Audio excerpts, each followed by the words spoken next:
What's your story? Wonderful. Well, I have a very unique story, I believe. So I am originally from Panama, the country. I immigrated to the U.S. due to the Noriega dictatorship.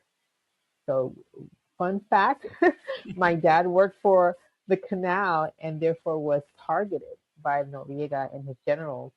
And we lived under a lot of pressure. And anyone that could sent their children away. And so my dad did.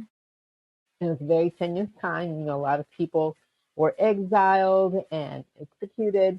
And so I came to this country very, very appreciative of the freedom that America gave to its citizens. And since then, we have been very, very involved and politically conscious. Let's just say that. Okay. Um, so much so that when I graduated high school, I very much wanted to go into political science, but I also had a love for healthcare, and so healthcare won out back then, and so I ended up getting my bachelor's, doctorate, and bachelor's, master's, and doctorate in healthcare administration. When I moved up here to Georgia with my husband, I was a director of patient advocacy at the Grady Health System.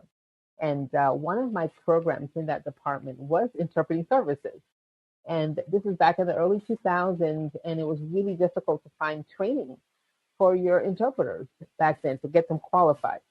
And so I decided that I would fill the gap and start my own program. I was at the time trained as a curriculum developer because I worked as a professor, adjunct professor of health administration courses, and I was trained as a curriculum developer. So I used those skills plus the need to fill this gap in the industry and created this training program that helped bilingual individuals to become medical interpreters.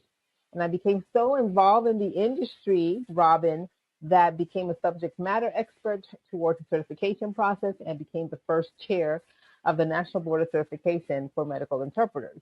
And Congratulations. That's quite the thank achievement. you. Yes, yes. And so after 20 years, I kind of transitioned away from training so much as to providing the services themselves. So I now have an agency that provides interpretation services, and we're in the process of developing an AI because if you don't, can't wait for them to beat you. So we joined them. So just to have it as a option. So we're still going to have it side by side with live interpreters. So that's a little bit about my story, Robin. I would have a lot more to offer, but we'll have a conversation.